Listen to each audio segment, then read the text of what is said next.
ஜெய் சாயிராம்.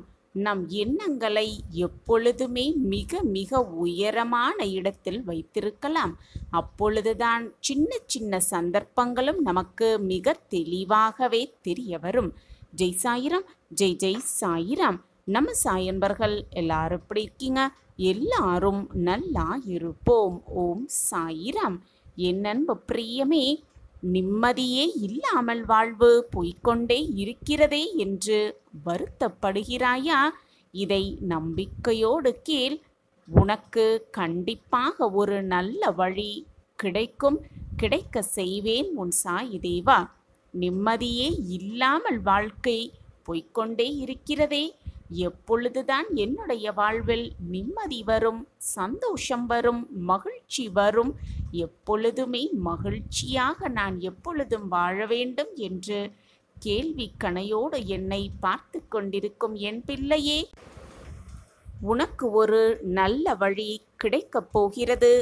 எப்பொழுதுமே மகிழ்ச்சியாக வாழப்போகிறாய். என் அன்பு பிரியமே, நிம்மதி இழப்பதற்கு என்ன காரணமாக இருக்கும் என்று சில சமயம் நீ யோசித்து செய்திருக்கிறாயா? யோசித்துப்பார். மற்றவர்களிடம் இருந்து எதிர்பார்ப்பதுதான் நீ நிம்மதி இழப்பதற்கு காரணமாக அமைகிறது. மற்றவர்களிடம் எதையுமே எதிர்பார்க்காமல் உனக்கானது என்னவோ அதை மட்டும் நீ சிந்தனை செய்தால் போதும். தேவையில்லாமல் நிம்மதி இழக்க வேண்டிய அவசியமே உனக்கு இருக்கவே இருக்காது. எதிர்பார்க்காமல் இருந்தால் வாழ்க்கையில் மகிழ்ச்சியாக இருப்பது நிச்சயமான ஒன்று என்பதை விளக்கும் விதமாக ஒரு சிறிய கதையை பார்க்கலாம். ஒரு ஊரில் ஒரு அரசர் நன்றாக ஆட்சி நடத்தி கொண்டிருந்தார்.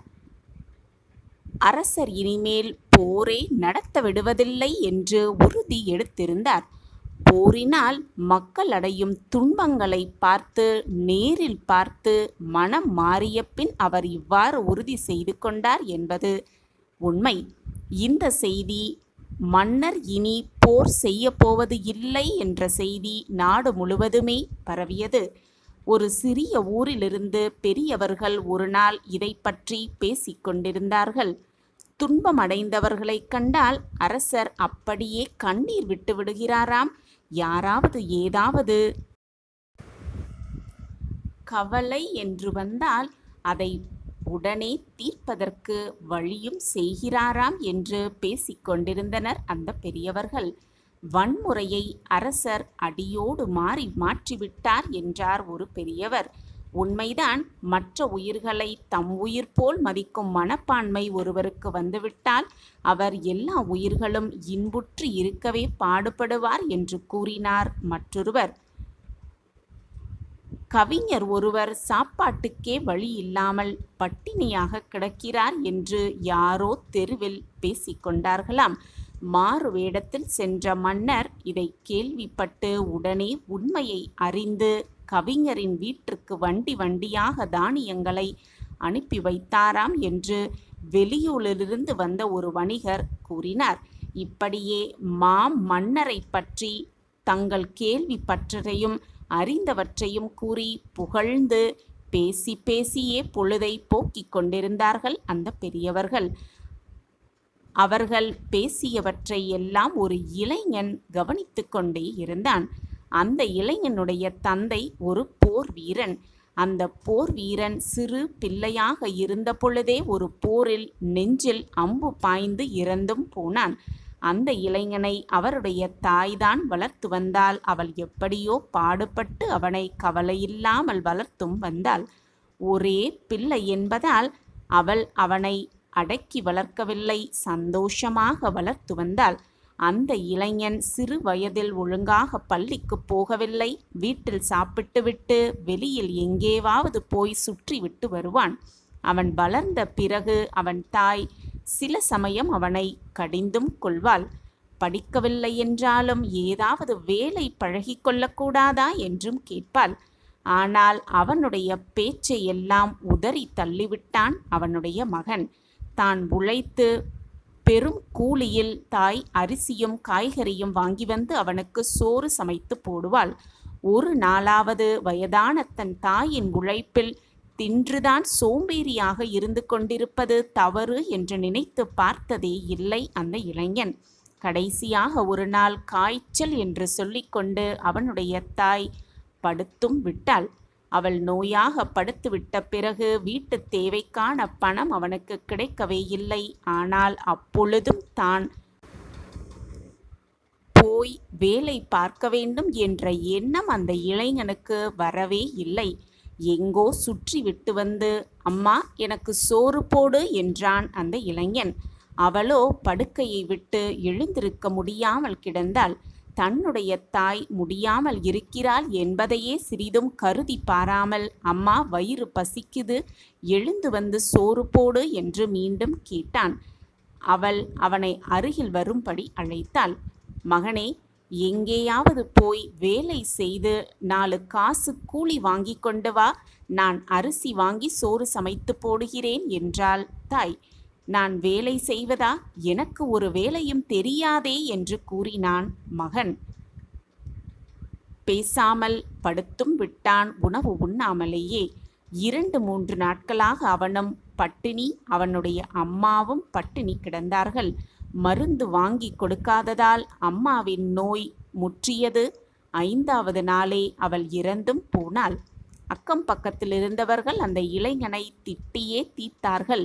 அவன்தான் தன் தாயை கொன்றுவிட்டான் என்று குற்றமும் சாட்டினார்கள். அதன் பிறகுதான் உழைத்து பிழைக்க வேண்டும் என்ற எண்ணம் இளைஞனுக்கு வரவே இல்லை. உறவினர்கள் வீடுகளுக்கு சென்று ஒவ்வொரு வீட்டிலும் ஒவ்வொரு வேளையாக சாப்பிட்டு வந்தான். சில நாட்கள் வரை உறவினர்கள் இறக்கப்பட்டு சோறு போட்டார்கள். பிறகு அவர்களும் வீட்டில் வாசற்படியை மிதிக்கக்கூடாது என்று விரட்டி அடித்தும் விட்டார்கள் அந்த இளைஞனை. அதற்கு பிறகும் தான் உழைக்க வேண்டும் என்ற எண்ணம் மட்டும் அந்த இளைஞனுக்கு வரவே இல்லை. வீடு வீடாக சென்று பிச்சை எடுத்தான். பிச்சைக்கு செல்லும் பொழுது சில சமயம் ஏதோ ஒரு வீட்டில் அவனுக்கு சாப்பாடு போடுவார்கள். சில சமயம் ஒவ்வொரு வீட்டிலும் ஒரு கைப்பிடி சோறுதான் போடுவார்கள். பல வீடுகளில் எடுத்த பிறகுதான் வயிற்றுக்கு சோறு கிடைக்கும் அவனுக்கு. சில சமயம் வீட்டுக்காரர்களும் வராதே போ என்று விரட்டியும் அடிப்பார்கள். ஊர் பெரியவர்கள் பேசிக்கொண்டிருந்ததை கேட்டுக்கொண்டிருந்த பொழுது அந்த இளைஞன் பிச்சைக்காரனாகத்தான் இருந்தான். அந்த பெரியவர்களிடம் ஏதாவது காசு பிச்சை கேட்கலாம் என்று சென்ற பொழுதுதான் அந்த பேச்சுகளை கவனித்தான். மன்னர் பிறர் கவலையை போக்குவார் என்று கேள்விப்பட்டவுடன் அவனுக்கு மனதுக்குள் ஒரு திட்டம் உருவாகியது. மன்னரை பார்த்து தன் துன்பத்தை எடுத்து கூறினால் தனக்கு நிறைய பணம் கொடுக்க மாட்டாரா என்று எண்ணினான் இளைஞன். நேராக அந்த பெரியவர்கள் புகழ்ந்து பேச பேச நிச்சயமாக மன்னர் தனக்கு உதவி செய்வார் என்று நம்பவும் ஆரம்பித்தான் அந்த இளைஞன்.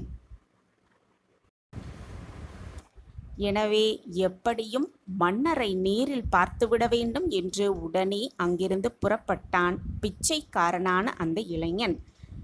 தலைநகரம் மிக தொலைவில் இருந்தது. அவ்வளவு தொலைவும் அவன் நடந்து போக வேண்டும்.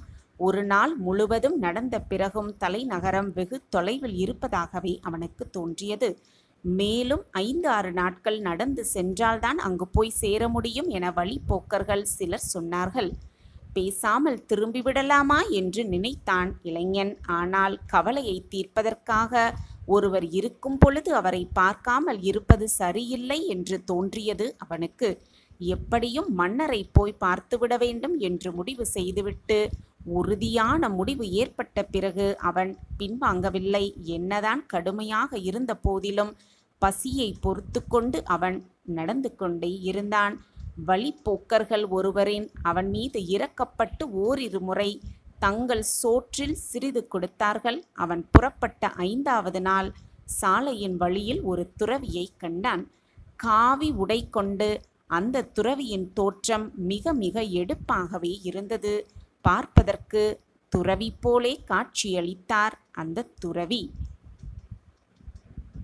சிங்கம் போல் நிமிர்ந்த பார்வையும் ஒளி நிறைந்த கண்களும் இருந்தது அந்த துறவிக்கு. அந்த இளைஞனை அந்த துறவி எப்படியோ கவனித்தும் விட்டார்.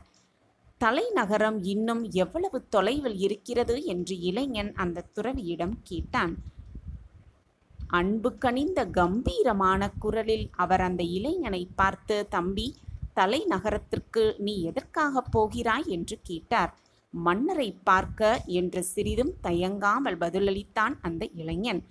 பிச்சைக்காரனைப் போல் இருக்கும் உன்னை அரண்மனை சுற்றுப்புறத்திலேயே நெருங்க விட மாட்டார்கள்.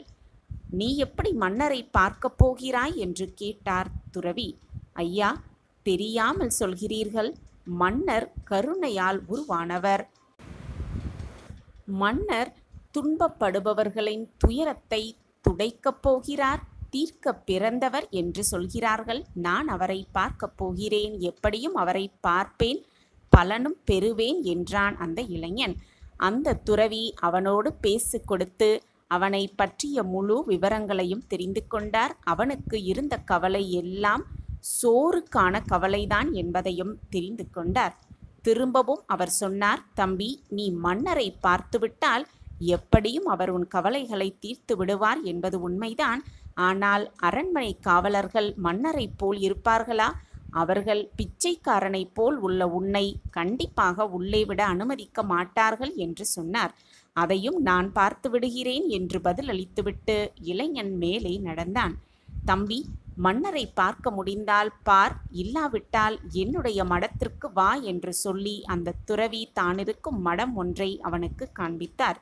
சரி என்று சொல்லிவிட்டு அந்த இளைஞனும் சென்றான். துறவி சொன்னபடியேதான் நடந்தது. தலைநகருக்குள் நுழைந்த இளைஞன் அரச வீதிக்குள் செல்லவே முடியவில்லை. காவலாளிகள் அவனை அந்த வீதியை விட்டு துரத்தினார்கள். காரணம், பிச்சைக்காரனாக இருந்த அந்த இளைஞனின் உருவம்தான். நான் மன்னரை பார்க்க வந்திருக்கிறேன், என்னை போக விடுங்கள் என்று அவன் காவலரிடம் எவ்வளவோ கெஞ்சி பார்த்தான். ஆனால் அவர்கள் விடவே இல்லை. இளைஞன் துயரம் கலந்த மனதோடு முகத்தோடும் திரும்பினான். வழியில் துறவி காட்டிய மடமும் இருந்தது. அவனை பார்த்தாவது ஆறுதல் அடையலாம் என்று முடிவு செய்து, முடிந்தால் மடத்திற்கு சோறு சிறிது கிடைக்குமா என்ற எண்ணத்தோடு அவன் அந்த மடத்திற்குள் நுழைந்தான். அன்பு கனிந்த அதே வசீகர பார்வையோடு அந்த துறவி அவனை வரவேற்றார். தம்பி, அரசரை பார்த்தாயா? ஏன் இப்படி சோர்ந்து போயிருக்கிறாய் என்று கேட்டார். அந்த குறும்பும் இருந்தது அந்த துறவியிடம். அதை இளைஞன் கவனிக்கவே இல்லை. ஐயா, நீங்கள் சொன்னபடிதான் நடந்தது. என்னுடைய உருவத்தை பார்த்து காவலர்கள் என்னை உள்ளே விடவே இல்லை. நான் மன்னரையும் சந்திக்கவே இல்லை என்று வருத்தத்தோடு சொன்னான். என்னை போன்ற ஏழை எளியவர்களுக்கு எட்டாத இடத்தில் கருணையுள்ள மன்னர்கள் இருந்து என்ன பயன் என்று உள்ளம் குமுறி பேசினான் இளைஞன். தம்பி, நீ பேசுவது சரியல்ல. மன்னர்கள் உன்னை போன்ற பிச்சைக்காரர்களை பார்ப்பது என்று ஆரம்பித்தால் பார்க்க வரும் பிச்சைக்காரர்களின் எண்ணிக்கை அதிகமாக போய்விடும். ஏதாவது உதவி பெறுவதற்காக எல்லோருமே பிச்சைக்காரர்களாக வேடம் போட்டு வந்துவிடுவார்கள் என்று துறவி கூறினார். அப்படியானால் நான் எப்படித்தான் மன்னனை பார்ப்பது என்று கேட்டான் இளைஞன். இந்த நிலையில் நீ அவரை பார்க்க நினைப்பதே தவறு. உன்னால் அவரை பார்க்கவே முடியாது என்றார் அந்த துறவி. அப்படியானால் எந்த நிலையில்தான் அவனை நான் பார்க்க முடியும் என்று கேள்வி கேட்டான் அந்த இளைஞன். நீ உன்னுடைய நிலையை உயர்த்தி கொள்ள வேண்டும். சாதாரண பிச்சைக்காரனாக இல்லாமல் ஒரு வசதி உள்ள குடிமகனாக நீ மாற வேண்டும் என்றார் துறவி. ஒன்றுமில்லாத நான் எப்படி வசதி உள்ளவனாக மாற முடியும் என்று கேட்டான். முடியும், கொஞ்சம் பணம் சேர்த்து கொண்டால். பணம் எப்படி சேர்ப்பது என்றான். அதற்கு வேண்டுமென்றால் நான் ஒரு வழி சொல்கிறேன் என்றார் துறவி. அது என்ன வழி என்று கேட்டான் இளைஞன். எனக்கு தெரிந்த ஒரு தட்சன் இருக்கிறான். அவனுக்கு உதவியாக ஒரு ஆள் வேண்டும் என்று கேட்டான். நீ அவனுக்கு உதவியாக சில வேலைகள் செய்து கொடுத்தால் அவன் உனக்கு பணம் தருவான். அந்த பணத்தை வைத்து நீ வசதியுள்ள மனிதனாக மாறிவிடலாம் என்றார் அந்த துறவி. வேலையா? எனக்கு ஒரு வேலையும் செய்ய தெரியாதே என்றான் இளைஞன். வேலை என்றால் கடினமானது அல்ல. அந்த பீடத்தை அந்த பக்கத்திலேயே எடுத்து போடு என்றார் துறவி. அந்த இளைஞன் அவர் குறிப்பிட்ட அந்த பீடத்தை தூக்கி கொண்டு போய் அவர் குறிப்பிட்ட இடத்தில் மாற்றி வைத்தான். இப்பொழுது நீ என்ன செய்தாய் என்று கேட்டார் துறவி. அந்த பீடத்தை இடம் மாற்றி வைத்தேன் என்றான் இளைஞன். இது உனக்கு கடினமாக இருந்ததா என்று கேட்டார். இல்லை என்றான் இளைஞன்.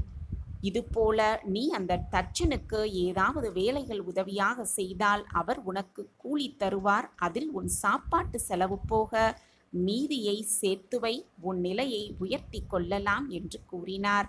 அந்த தச்சனிடம் வேலைக்கு சேர்த்து விடவா என்று கேட்டார் துறவி. இளைஞனுக்கு வேலையில் நாட்டமில்லை என்றாலும் தன் நிலையை உயர்த்தி கொண்டு மன்னரை பார்த்து தன் கவலையை போக்கிக் கொள்ள வேண்டும் என்ற ஆவல் இருந்தது. துறவியிடம் சரி என்று சொன்னான். அவரும் அவனை வேலைக்கு சேர்த்து விட்டார். தச்சன் முதலில் அந்த இளைஞனிடம் சிறு சிறு வேலைகளை வாங்கினான். மரக்கட்டைகளை தூக்கி கொண்டு வருவது, கருவிகளை எடுத்து கொடுப்பது, பலகைகளை அறுத்து கொடுப்பது போன்ற எளிமையான வேலைகளை முதலில் செய்தான். நாள் ஆக ஆக அவன் பார்க்க வேண்டிய வேலைகள் விரிவுபடுத்தப்பட்டது.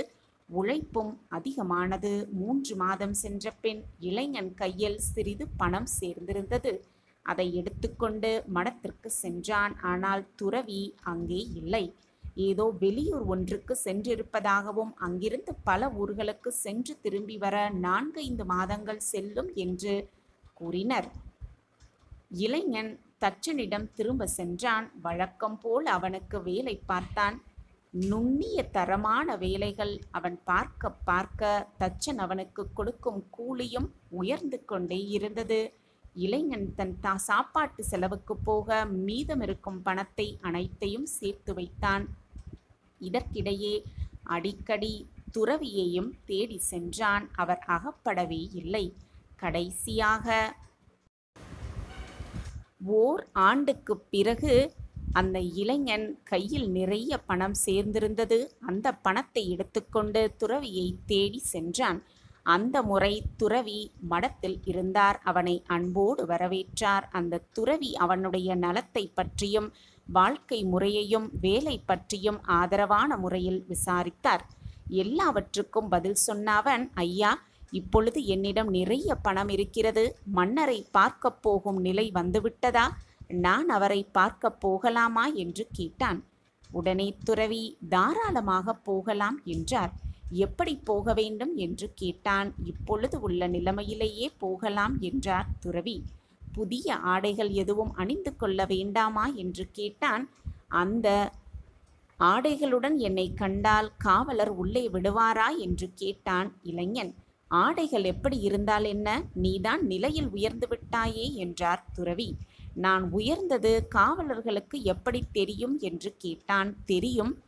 காவலாளிகளுக்கு பிச்சைக்காரன் யார், உழைப்பாளி யார் என்று நன்றாகவே தெரியும். அதற்கு ஆடை தேவையில்லை என்றார் துறவி.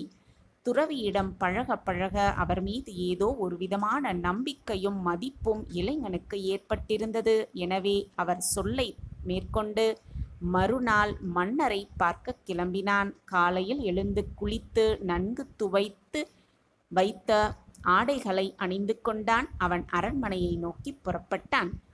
அரச வீதியில் நுழைந்த பொழுது காவலாளிகள் தன்னை விரட்டுவார்களா என்று எதிர்பார்த்தான். யாருமே அவனை எதுவுமே சொல்லவில்லை. காவலர் சிலர் அங்கங்கே நின்றார்கள். சிலர் அங்கும் இங்கும் போய்க் கொண்டிருந்தார்கள். யாரும் அவனை கவனிக்கவே இல்லை, எதுவும் கேட்கவும் இல்லை. அரண்மனையை நெருங்கினான். கடை வாயிலிருந்த காவலர்களில் ஒருவன் என்ன வேண்டும் என்று கேட்டான். மன்னரை பார்க்க வேண்டும் என்றான் இளைஞன். சொல்லுங்கள் என்று ஒரு வீரனை காட்டினான். அந்த வீரன் இளைஞனுக்கு ஒரு மண்டபத்திற்கு சென்று அங்கிருந்த அதிகாரியுடன் ஒப்படைத்தான். அந்த அதிகாரி பணிவும் கனிவும் கலந்த குரலில், சற்று அமர்ந்திருங்கள், மன்னர் வரும் நேரமாகிவிட்டது என்று கூறினார். இளைஞன் ஒரு இருக்கையில் அமர்ந்தான். அவ்வளவு பெரிய மண்டபத்தை அவன் அதற்கு முன் பார்த்ததே இல்லை. அப்பொழுது மன்னர் கம்பீரமான தோற்றத்தோடு அந்த பொன் அரியணையில் வந்து அமர்ந்தார். சபையில் இருந்த அதிகாரிகளும் பிறரும் எழுந்து வாழ்த்து கூறினார்கள். இளைஞனும் அவர்களோடு சேர்ந்து எழுந்து நின்றான். அவர்களோடு சேர்ந்து அவனும் வாயசைத்து வாழ்த்து செய்தான். எடுப்பும் ஏற்றமும் பொருந்திய மன்னர் உருவத்தையே அவன் பார்த்து கொண்டிருந்தான். அந்த கண்கள், அவற்றிலேயே அவன் பார்வை பதிந்தது. அந்த கண்களும் அவனுக்கு முன்பு எங்கேயோ எப்பொழுதோ பழக்கம் ஏற்பட்டிருந்தது போல தோன்றியது. மன்னர் வந்து உட்கார்ந்ததும் பார்வையாளர்களின் பெயரை ஒரு அதிகாரி கூறினார். அந்த மனிதர்கள் எழுந்து தாங்கள் வந்த நோக்கங்களை எடுத்து கூறினர். மன்னர் அவற்றுக்கு பதிலளித்தார். எல்லா நடவடிக்கைகளும் அந்த இளைஞன் கவனமாக பார்த்து கொண்டிருந்தான். திடீரென அதிகாரி அந்த இளைஞனின் பெயரை கூறினார். அவன் எழுந்து நின்றான். ஆனால் வாய் திறக்கவே இல்லை. சோற்றுக்காக வாடிய நாட்களில் மன்னரை ஒருமுறை பார்த்து பேச வேண்டும் என்ற ஆசை அவனுக்கு இருந்தது. அவரிடம் தன் கவலையை சொன்னால் அவர் தீர்த்து வைப்பார் என்ற நம்பிக்கையும் அவனிடம் இருந்தது. ஆனால் இப்பொழுது சோற்றுக்கான கவலை அவனிடம் இல்லை, வேறு கவலையும் இல்லை. என்ன சொல்வான் அவன்? அவன் வெறுமனே வீழ்த்து பார்த்து கொண்டே நின்றான். தம்பி, உனக்கு என்ன கவலை? ஏன் கூற தயங்குகிறாய், பேச தயங்குகிறாய் என்று மன்னர் கேட்டார்.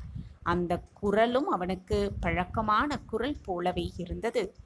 மன்னர் பெருமானுக்கு எனக்கும் என்ன பழக்கம் என்ற எண்ணம் அவனை குழப்பம் ஆக்கிவிட்டது.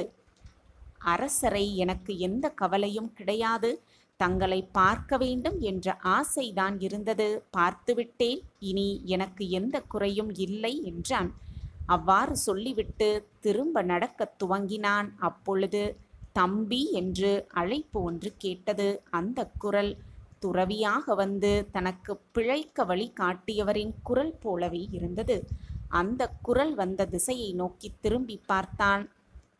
மன்னர் தம்பி என்று அன்போடு அழைத்திருந்தார். மன்னர் துறவியாக வேடம் தரித்து வந்து தன் வாழ்க்கையின் திருப்பு முனையை தந்தவராக இருந்தது அவனுக்கு தெரிந்ததும் அவனது உள்ளம் பெருமிதத்தில் பொங்கியது. அவன் ஓடி சென்று மன்னரின் காலடியில் விழுந்து அவற்றை பற்றி கொண்டு கண்ணீர் விட்டு கனிந்தான்.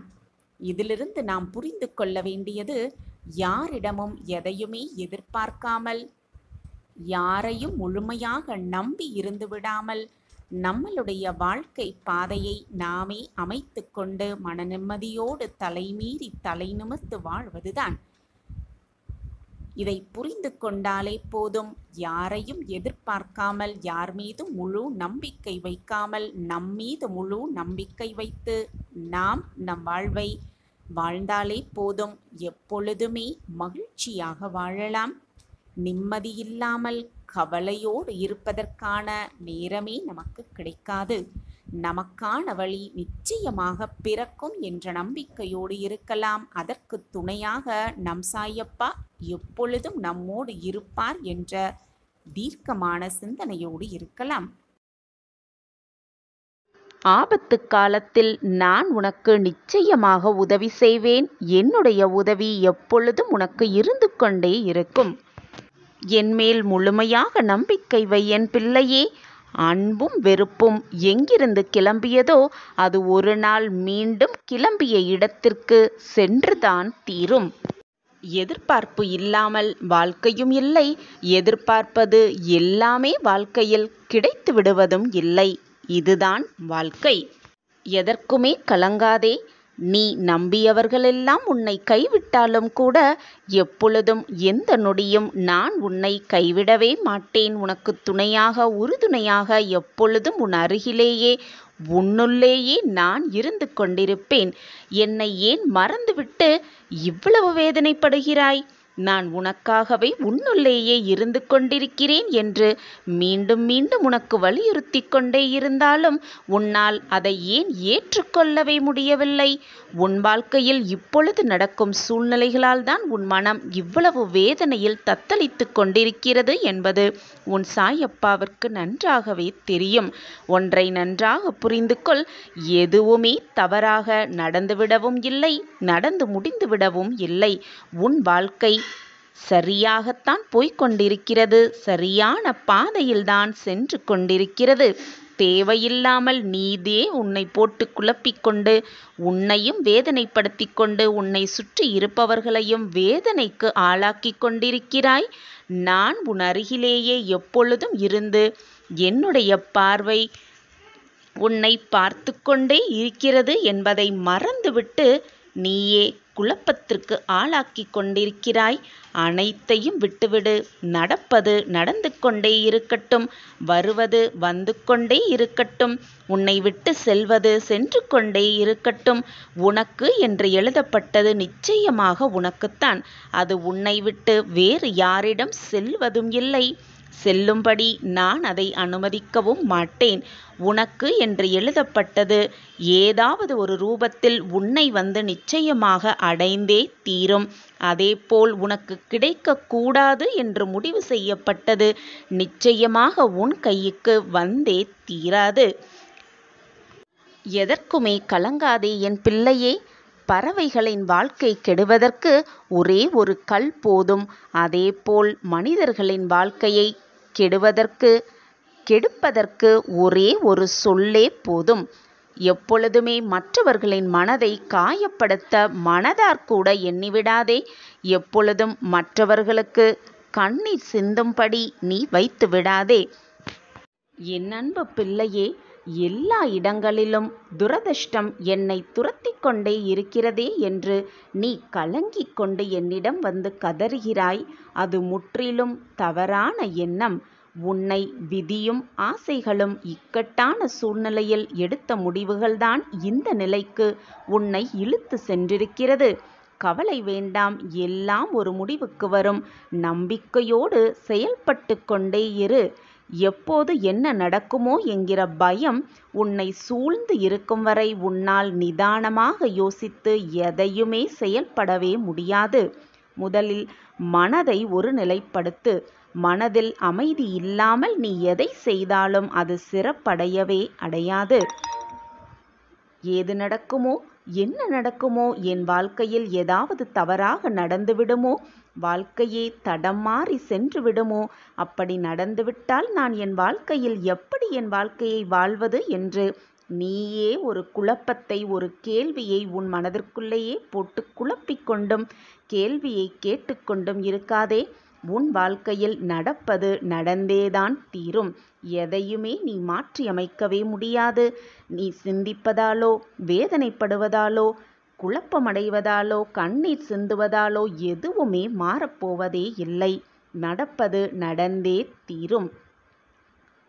எல்லோரும் உன் உள்ளத்தை காயப்படுத்தும் விதத்தில் நடந்து கொள்கிறார்களே என்று வருந்தாதே.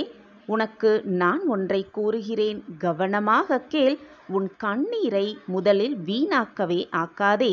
உன் தேவை வலிமை புரியாதவர்களுக்காக நீ வருத்தப்படுவதால் உன் மதிப்பு அவர்களுக்கு தெரிவதே இல்லை.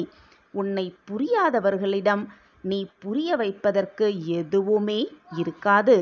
அவர்களுக்கு உன்னை புரிய வைக்க வேண்டும் என்ற எண்ணம் முதலில் மறைத்து வைத்துவிடு.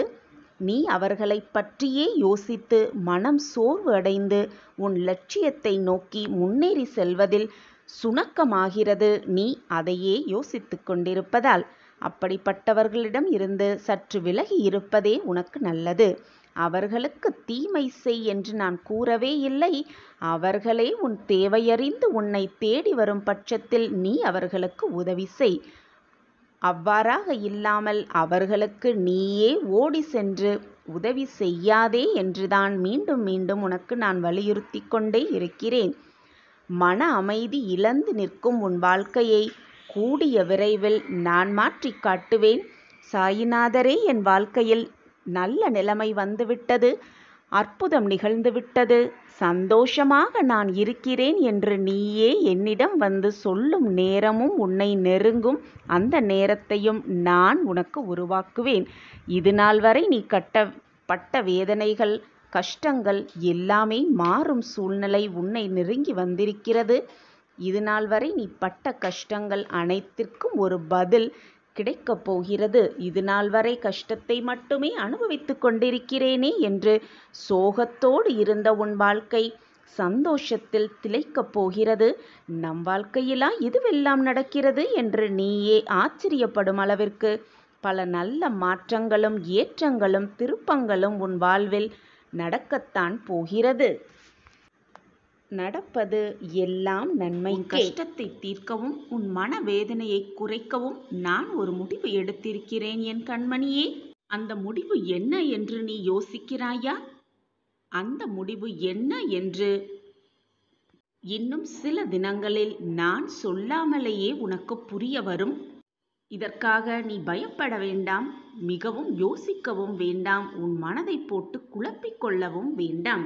எதுவுமே உன்னை கடந்து போகாது, உன்னை தாண்டி போகவும் நான் விடமாட்டேன். என்னுடைய சித்திரம் கூட உன்னிடம் பேசும் வல்லமை கொண்டது. முயற்சி செய்து பார், அப்பொழுது உனக்கே புரியும் என் சித்திரம் உன்னோடு பேசும் என்ற உண்மையை. அப்பொழுது உனக்கு புரியும் எது உண்மை எது பொய் என்று. நான் உனக்காக எல்லாவித சேவையையும் செய்ய காத்து கொண்டுதான் இருக்கிறேன். நீயும் உன்னுடைய வாழ்க்கையும் உன் சாயப்பாவின் பொறுப்பு குழந்தையே. வீணாக உன் வாழ்க்கையை பற்றி நீயே பயப்படாதே. உன் வாழ்க்கையை பற்றி அதிகமாக சிந்திக்காதே.